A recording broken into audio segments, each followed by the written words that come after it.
Drink the water. No. Drink the water. No. Drink the water. No. You can't survive off of Dr. Pepper. Try and stop me. Just try one sip. One sip.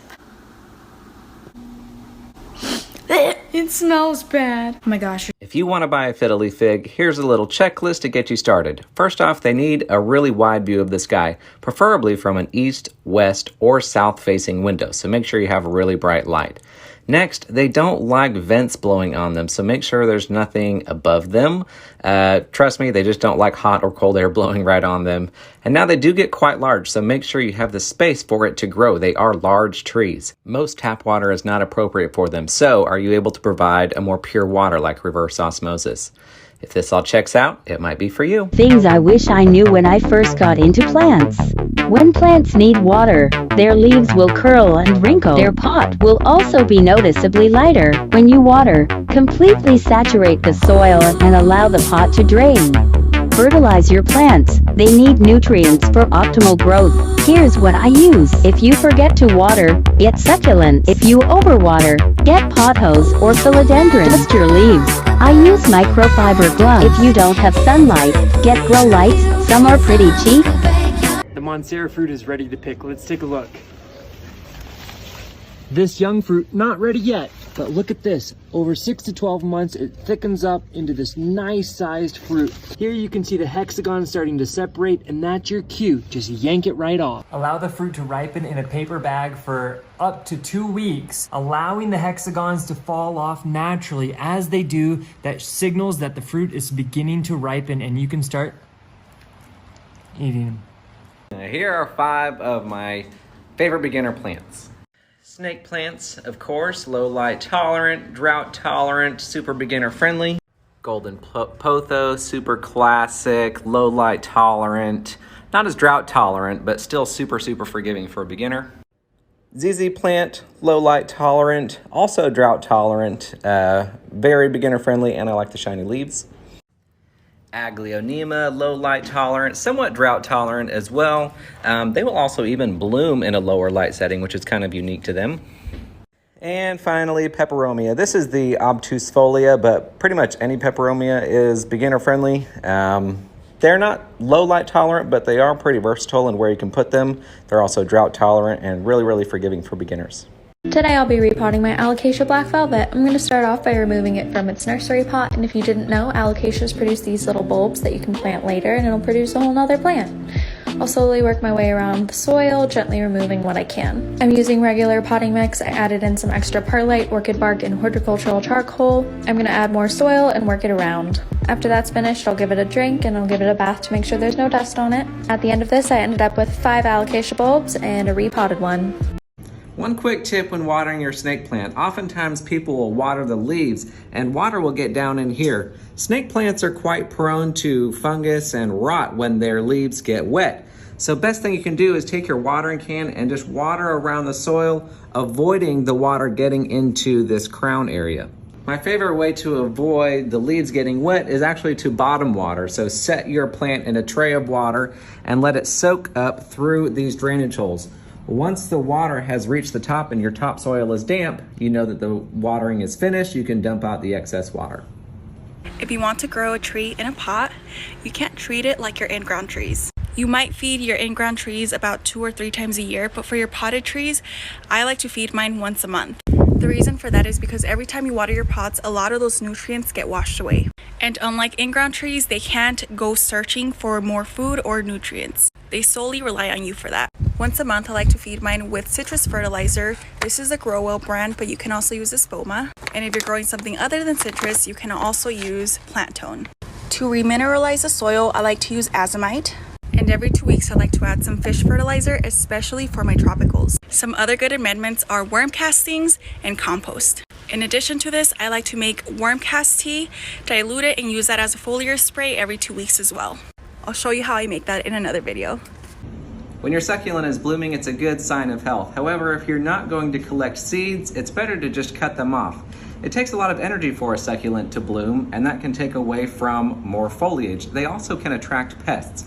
So trace the bloom stalk all the way down to where it meets the leaves. Take a nice clean pair of pruners and snip it off. let's talk about signs that you may see that might mean your plant needs to be repotted. The number one thing people think about when repotting your plant is it root bound? If the roots are sticking out the bottom of the drainage holes like this, it doesn't always mean your plant needs to be repotted. That one can probably go a little longer, and this guy can stay a little while longer in this pot as well. Do research on your specific plant, because some plants will thrive more when they're actually root bound. When it is time to repot due to being root bound, only go up in pot size about 1 or 2 inches. The next one here is if your soil is totally crap, like this alocasia. I got this one from a big box store and it looks like it's just planted in peat and maybe hay. This guy needs a change of soil. Another sign is if the soil is pulling away from the edges of the pot like this. The soil is too dense and compacted, so I will probably repot this guy pretty soon. Alright everyone, I'm back with a couple of plant hacks that I think that every Monstera owner should know. Did you know that the splits in your Monstera leaves actually have a name? Yeah, that's right. They're called fenestrations. And these large splits actually have a purpose. These splits actually allow for light to get through to the leaves below. The brighter the light your Monstera is in, the more likely it will be to split. My next tip is to always mist. Monsteras come from the jungle, so naturally they love a humid environment. So misting can keep them happy and healthy. My next tip is to submerge the aerial root in some water. I do this with all of my Monsteras and they love it. Like this video for part 2.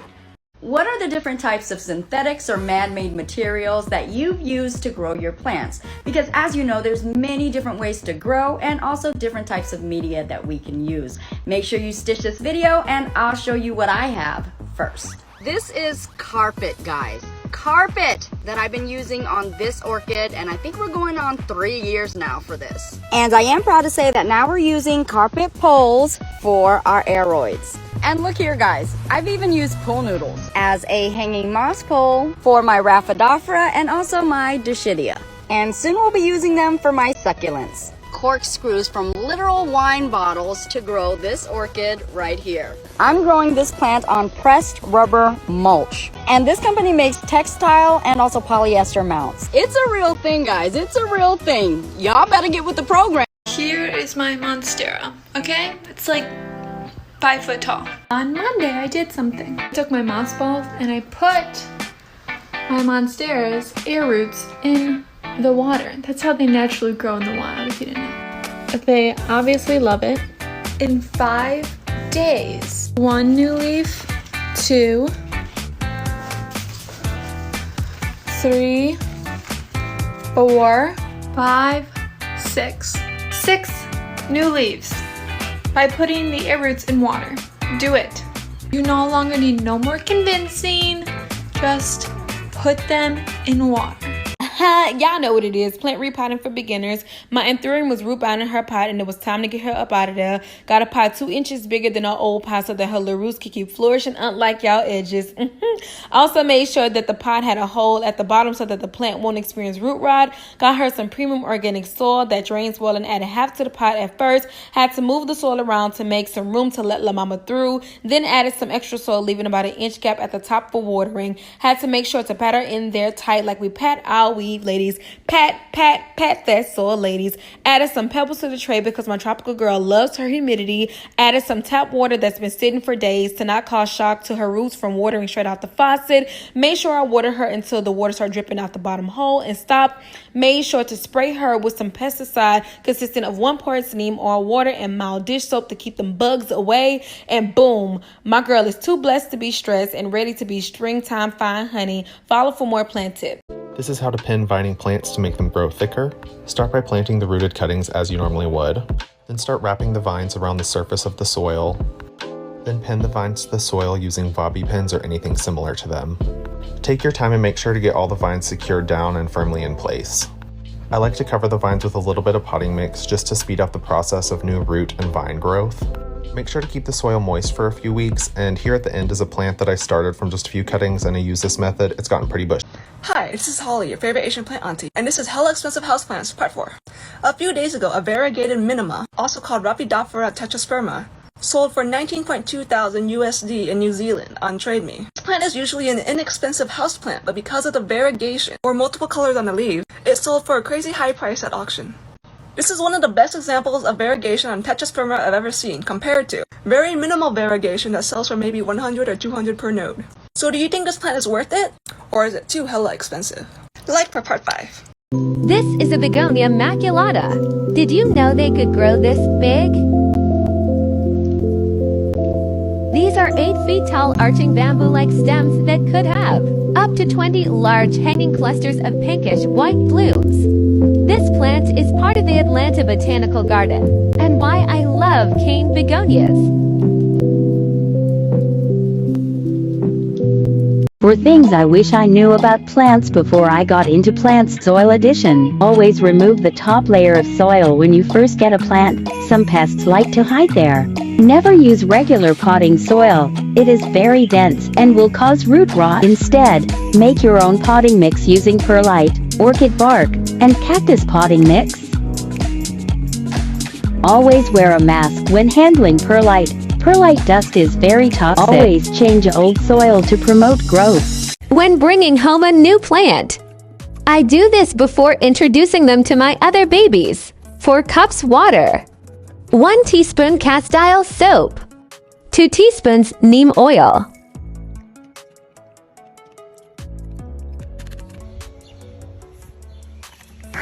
Gently remove from pot.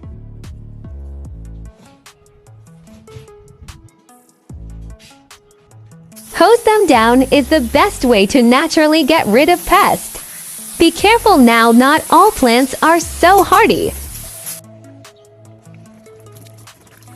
Pour your neem solution all over them bad boys. Lightly hose them down again. Repot in new soil. Now it's time for them to join the family.